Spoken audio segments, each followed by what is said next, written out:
তারেক রহমান সাহেব, আপনি মদ খেয়েছেন নাকি আপনি গাঁজা খেয়েছেন নাকি কোকেন নিয়েছেন? আপনি খানকির পোলা, ভারত থেকে কয়েকটা ঘোড়া নিয়ে শুয়ারের বাচ্চা বাংলাদেশটাকে ভারতের হাতে তুলে দিয়ে শুয়ারের বাচ্চা, বেঈমানের বাচ্চা এখন ফ্লোরিডায় বসে রয়েছে। আমি তারেক রহমানকে গালি দিতে চাই না। এই মুহূর্তে জেনারেল ওয়াকারকে সাপোর্ট করা আপনার জন্য খুব ফরজে আইন হয়ে গেল। জেনারেল ওয়াকারকে আপনি সাপোর্ট করছেন কেন? র সাইন করায় দিছে আপনার প্রধানমন্ত্রী বানাবে। তারেক রহমান সাহেব এবং মির্জা ফখরুল, আপনাদের দুইজনকে উদ্দেশ্য করে বলছি, জিয়াউর রহমান, শহীদ রাষ্ট্রপতি জিয়াউর রহমানের দলকে এইভাবে ধ্বংস করে দেওয়ার কোন অধিকার আপনাদের নাই। বেগম খালেদা জিয়ার অর্জিত বিএনপি কে ধ্বংস করে দেওয়ার কোন অধিকার আপনাদের নাই। তারেক রহমান সাহেব, মির্জা ফখরুল, আপনার বাবা মেজর হয়ে নিজের জীবনের উপরে ঝুঁকি রেখে, নিজের স্ত্রী পুত্রদের উপরে ঝুঁকি রেখে স্বাধীনতা ঘোষণা করেছিলেন এই ভারতের তাবেদারি করার জন্য না। তারেক রহমান সাহেব, ভারতীয় চক্রান্তে পিটিয়ে আপনার কোমর ভেঙে দেওয়া হয়েছিল। হাসিনা এবং আওয়ামী লীগকে পুনর্বাসন করতে গিয়ে আপনার বাবাকে জীবন দিতে হয়েছে। আপনি ভুলে গেছেন? এই মির্জা ফখরুলের মতো লোক, ডক্টর বদরুদ্দোজা চৌধুরীর মতো বেঈমানের মতো লোক, তাদের জন্য আপনার বাবাকে জীবন দিতে হয়েছে। এখন আপনি আরো ডক্টর বদরুদ্দোজা জোগাড় করেছেন, ভারতীয় হায়না জোগাড় করেছেন। তারেক রহমান সাহেব, কোন পৃথিবীতে বাস করেন?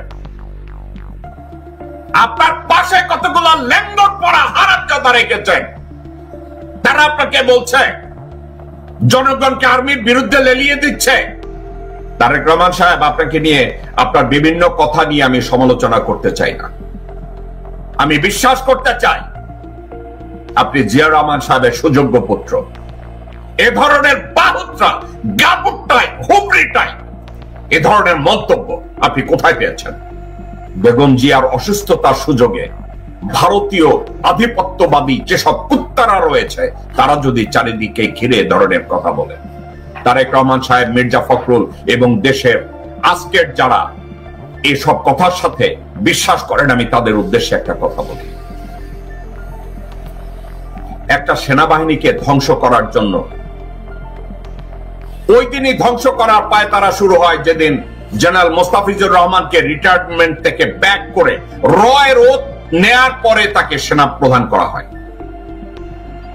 ওই দিন বাংলাদেশ আর্মি ইনস্টিটিউশনের ভিতরে রয়ের গোড়াপত্তন শুরু হয়। 96 সালে আপনাদের মনে আছে, জেনারেল মোস্তাফিজকে রিটায়ারমেন্ট থেকে ডেকে রয়ের ওত প্রথম নেওয়ানো হয়। তাকে রয়ের ওত নেওয়ানোর পরে তাকে আর্মি চিফের দায়িত্ব দেওয়া হয়। দর্শকবৃন্দ,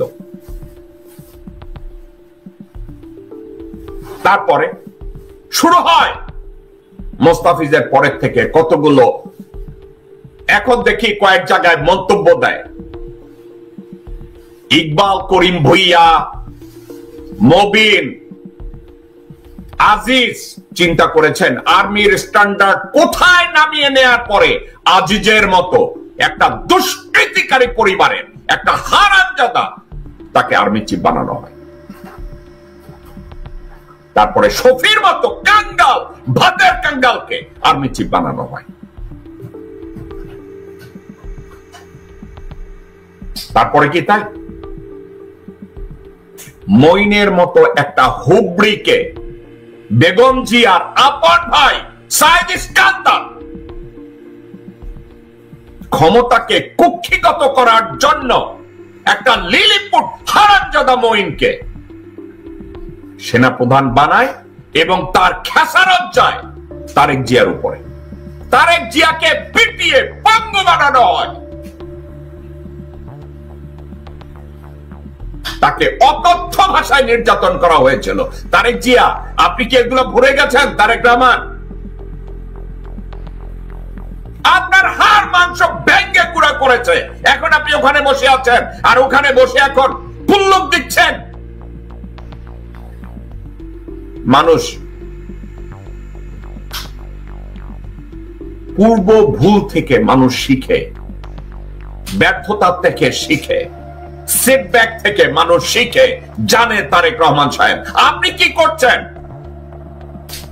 গত 17 বছর 18 বছরে দেখি নাই আপনি লন্ডনে বসে কোন অন্য দেশের একটা সরকার প্রধান অথবা সাবেক সরকার প্রধানের সাথে আপনি দেখা করেছেন।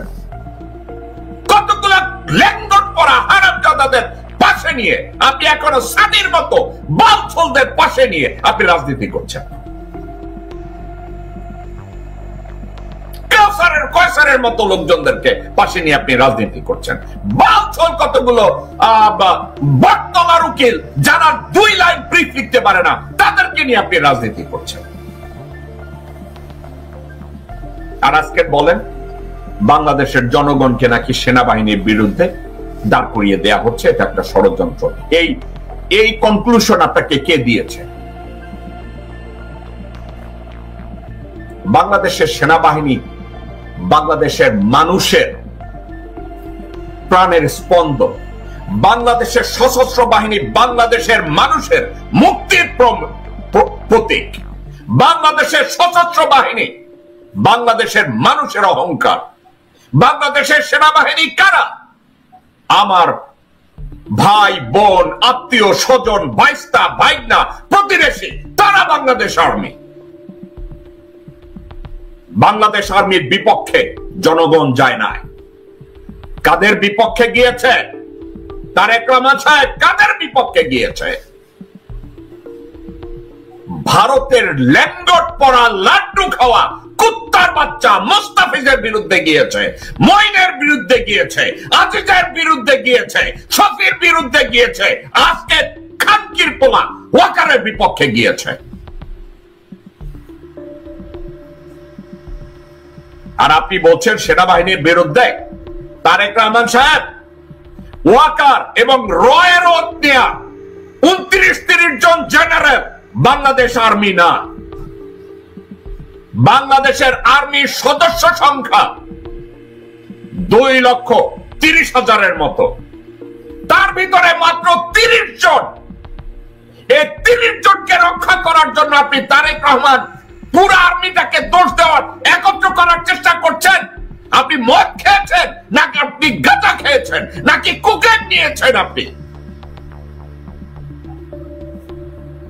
if this is the early symptom of autism, go see a doctor.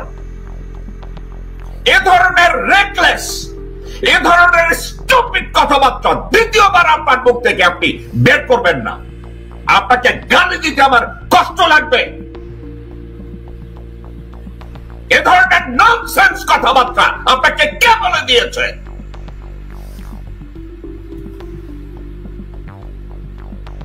কেউ যদি আজিজের বিরুদ্ধে কথা বলে, সেটা কি সেনাবাহিনীর বিরুদ্ধে বলবে? সেনাবাহিনী সবার ভাই কি ডাকাবাজ, ডাকাত, খুনি? কেউ যদি শফির বিরুদ্ধে কথা বলে, শফি হচ্ছে ভাত না খাওয়া কাঙ্গাল, মঙ্গা, গাবু। এর অর্থ কি? সেনাবাহিনীর বিরুদ্ধে হলো মঈনের বাচ্চা, মঈন খানকির পোলা ভারত থেকে কয়েকটা ঘোড়া নিয়ে শুয়ারের বাচ্চা বাংলাদেশটাকে ভারতের হাতে তুলে দিয়ে শুয়ারের বাচ্চা, বেঈমানের বাচ্চা এখন ফ্লোরিডায় বসে রয়েছে।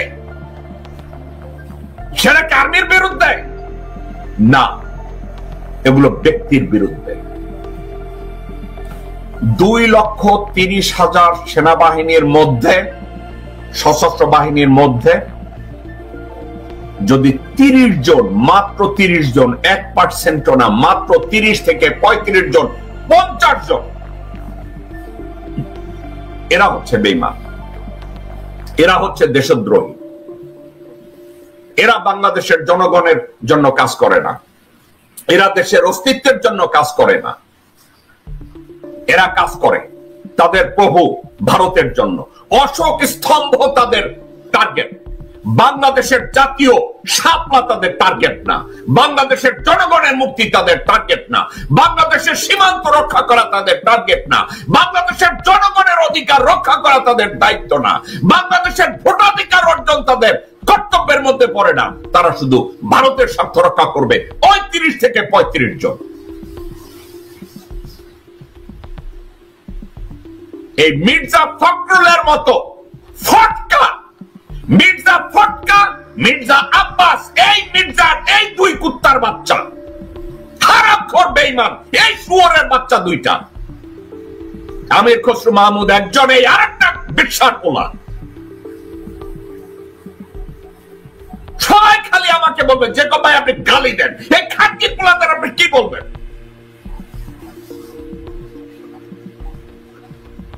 আজকে তারা বলে আমরা নাকি সেনাবাহিনীর বিরুদ্ধে জনগণকে ইগনাইট করতেছি, আমরা নাকি জনগণকে সেনাবাহিনীর বিরুদ্ধে লীলায় দিতেছি। বাট হারামজাদাদের দল। তারেক রহমান সাহেব, think twice before you comes up with this reckless comment. আমি অবাক হয়ে যাই, আপনার মতো একজন দায়িত্ববান মানুষ আপনি কি করে এ ধরনের মন্তব্য করতে পারেন? আমি জাস্ট অবাক হয়ে যাই, কি করে আপনি এ ধরনের কথা বলতে পারেন? দর্শকবৃন্দ, আমি তারেক রহমানের কয়েকটা লাইন আমি আপনাদের সামনে পড়ে শোনাচ্ছি। তারেক রহমান বলছে, কিছুদিন আগে যেমন সংস্কার ও নির্বাচনকে মুখোমুখি করা হয়েছিল, ঠিক তেমনি এখন সেনাবাহিনীকে জনগণের মুখোমুখি করার চেষ্টা করা হচ্ছে। আমরা এটুকু নিশ্চয়ই বুঝি যে এর পিছনে অবশ্যই ষড়যন্ত্র আছে। আমরা সবাই মিলে যদি সচেতন থাকি, অবশ্যই আমরা এসব ষড়যন্ত্র মোকাবেলা করতে পারবো। তারেক রহমান, আপনার কথার জবাব দিচ্ছি। সংস্কারের পিছনে আপনাদের অনেক জায়গায় আপত্তি আছে, অনেক জায়গায় ভণ্ডামি আছে, অনেক জায়গায় আপনাদের অদূরদৃষ্টি আছে। আপনি শুনতে চান তারেক রহমান সাহেব কোথায় আছে? দর্শকবৃন্দ, কোথায় আছে আপনাদেরকে আমি বলি।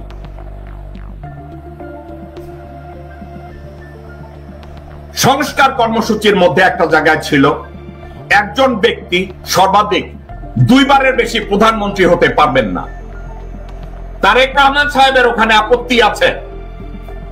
দর্শকবৃন্দ, তারেক রহমান সাহেবের হাসিনা মাগির ওখানে আপত্তি আছে।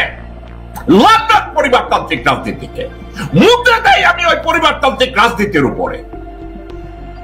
তারেক রহমান মেনে নেন নাই। মির্জা ফখরুল বলেছে, আমরা ওটা মানি না। বুঝেছেন? তো আপনারা সংস্কার চাইবেন কেন? আপনারা তো লোটা বান্ডল হইয়া বসে রয়েছেন, কবে আবার ক্ষমতায় আসবেন, বাংলাদেশ ছাড়ে চুইচা খাবেন। আপনারা ওই দলের লোকটা। দর্শকবৃন্দ, শুধু তাই না, একজন ব্যক্তি সর্বাধিক 2 বারের বেশি প্রধানমন্ত্রী হতে পারবেন না। সেক্ষেত্রে বিএনপি আপত্তি করেছে। এই বিএনপি কে অ্যাকোমোডেট করার জন্য রাশার মতো একটা সংবিধান ইনঅ্যাক্ট করার চেষ্টা করেছে। সেটা কি জানেন? বলছে ওকে, হতে পারবে 2 বারের বেশি, তাহলে কি করতে হবে? 2 বার প্রধানমন্ত্রী হয়েছে, তারপরে মধ্যে আবার একজন আর অন্য একজন আর নির্বাচিত হইতে হবে, পরে আবার তিনি ব্যাক করতে পারবেন। এর মধ্যে এর অর্থ কি? আপনাদের রাশিয়ার নির্বাচনের কথা বলি। ভ্লাদিমির পুতিন ইলেক্টেড প্রেসিডেন্ট হলেন। এখন রাশিয়ার কনস্টিটিউশন অ্যালাউ করে না ভ্লাদিমির পুতিনকে কন্টিনিউয়াসলি যুগের পর যুগ প্রেসিডেন্ট থাকার। তখন ওই কনস্টিটিউশনের ভিতরে একটা ফর্মুলা তৈরি করলেন। পুতিন প্রেসিডেন্ট থেকে রিজাইন করে প্রধানমন্ত্রী হলেন এবং মেদভেদেভ পুতিনের একজন পাঁচাটা গোলাম, তাকে প্রেসিডেন্ট বানানো হলো।